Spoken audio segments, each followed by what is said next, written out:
Masih bersama saya Rahayu Japar, pemirsa, dan berikut kembali kami sampaikan berita Mataram hari ini.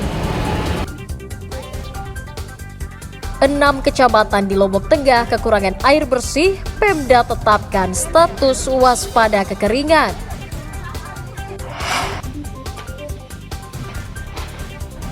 Ketagihan berjudi online, seorang pemuda di Mataram diringkus polisi karena mencuri keris pusaka.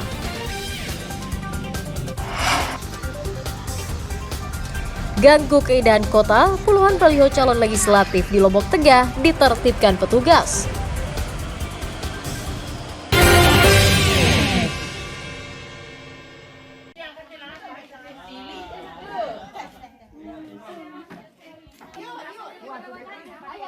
Dinas Kesehatan Kabupaten Lombok Timur terus menggencarkan vaksinasi rotavirus di seluruh pusat layanan kesehatan di seluruh kecamatan. Salah satunya di Dusun Dasan Gedang Lau, Desa Denggen Timur, Kecamatan Selong, puluhan anak usia 2 hingga 7 bulan mendapatkan vaksinasi rotavirus. Vaksinasi untuk memberikan kekebalan guna mencegah penyakit diare berat yang disebabkan oleh virus yang menular melalui makanan dan minuman. Bayi yang terserang virus akan mengalami demam tinggi disertai keluarnya cairan saat buang air besar, sehingga menyebabkan dehidrasi dan dalam kondisi fatal bisa menyebabkan kematian. Dinas Kesehatan mencatat jumlah kasus diare yang dirujuk ke rumah sakit dan puskesmas mencapai 838 bayi.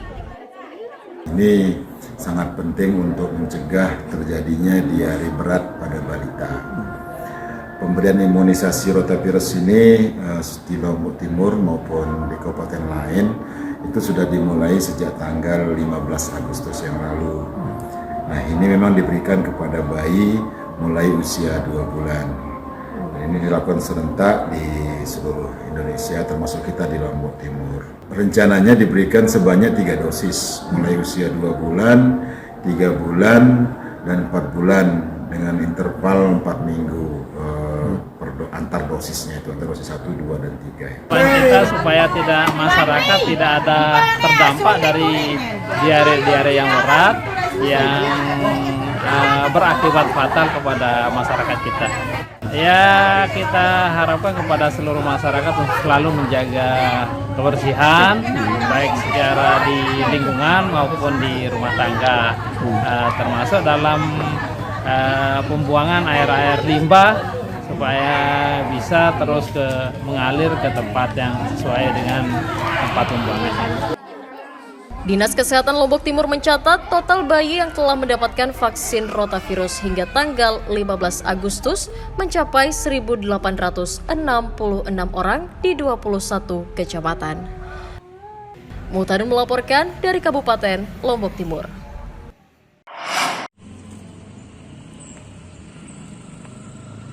Sejumlah keluarga pasien Rumah Sakit Umum Daerah Awet Muda Narmada mengeluhkan adanya jaminan STNK dan kendaraan bagi pasien yang belum memiliki biaya pengobatan.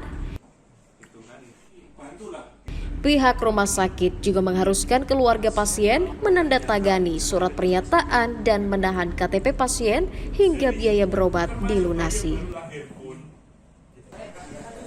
Muhammad Misbah asal desa Bengkau misalnya yang merasa terbebani dengan regulasi rumah sakit.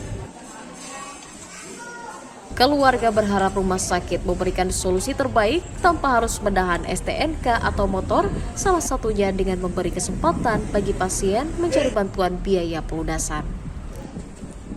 Masalah disuruh pembiayaan pas umum kan, terus dia dengan dalih meninggalkan atau jaminan KTP, DI milik, atau paling STNK, BPKB, bente ya STNK, terus singkat cerita di last minute BPKB miliknya. Merespon hal itu, rumah sakit meminta jaminan STNK untuk memastikan komitmen pasien agar segera melunasi biaya perawatan. Kemudian atas kesanggupan yang sudah dinyatakan di awal, itu yang sebenarnya kami harapkan dari pasien. Jadi saat awal sudah menyatakan umum, kemudian berubah jadi bansos, kami akan akomodir, bisa itu. Nah, tapi dengan catatan administrasi yang awal diselesaikan dulu. Nah, sebenarnya cuma itu. Nah, namun untuk kasus yang seperti ini sekarang, karena yang ini menjadi besar jadinya ya, jadi apa yang kami coba terapkan ternyata masih belum sampai maksudnya ke masyarakat. Manajemen Rumah Sakit Awet Muda memastikan akan mencabut regulasi jaminan STNK dan menggantinya dengan menandatangani perjanjian pelunasan oleh pasien dan keluarganya. Hairul Amri melaporkan dari Kabupaten Lombok Barat.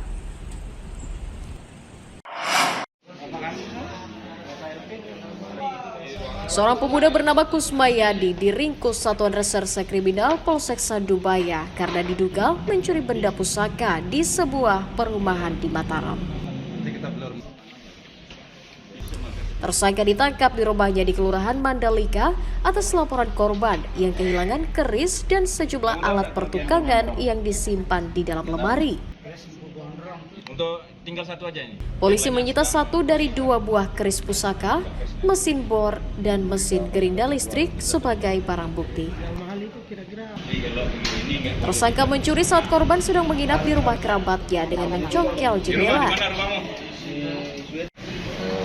Di TKP, kemudian anggota kami melakukan penyelidikan dan alhamdulillah kasus ini bisa kita ungkap, di mana barang-barang yang hilang seperti adalah bor, terus gerinda beserta 2 buah keris pusaka, di mana keterangan dari korban kerugiannya mencapai 100 juta. Tersangka mencuri untuk modal bermain judi online. Jendelanya sudah terbuka, Pak. Jendelanya terbuka, terus? Saya masuk lewat jendelanya. Nah, terus Saya ambil kerisnya yang ada di tembok rumahnya. Apalagi yang ambil? Sama bor, Terus? sama grinder. Terus? Uangnya udah kamu pakai apa? Pakai belanja, Pak. Belanja apa? Judi. Iya, Pak. Judi juga? Judi. Oh, judi apa?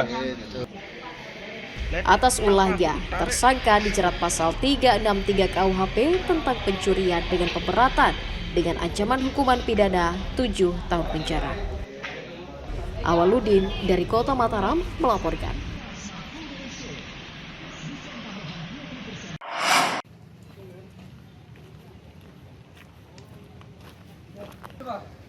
Seorang pria berinisial AD 35 tahun diringkus tim perlindungan perempuan dan anak Satuan Reserse Kriminal Polres Kota Bima karena diduga mencabuli anak kandungnya. Tersangka diringkus di rumahnya atas laporan ibu korban yang mendapatkan cerita tentang kelakuan ayahnya. Dari hasil interogasi polisi, aksi bejat tersangka telah dilakukan sejak tahun 2022 lalu saat rumah sedang sepi. Polisi menyita pakaian korban dan tersangka sebagai barang bukti. Awalnya korban ini sudah mengalami perbuatan pelaku ini secara berulang, kemudian korban dalam di bawah tekanan ancaman dari pelaku selama kurang lebih 1 tahun dari tahun 2022. Korban baru bisa menyatakan terkait apa yang dilakukan oleh pelaku ini pada tahun 2023 pada bulan Juli tersebut.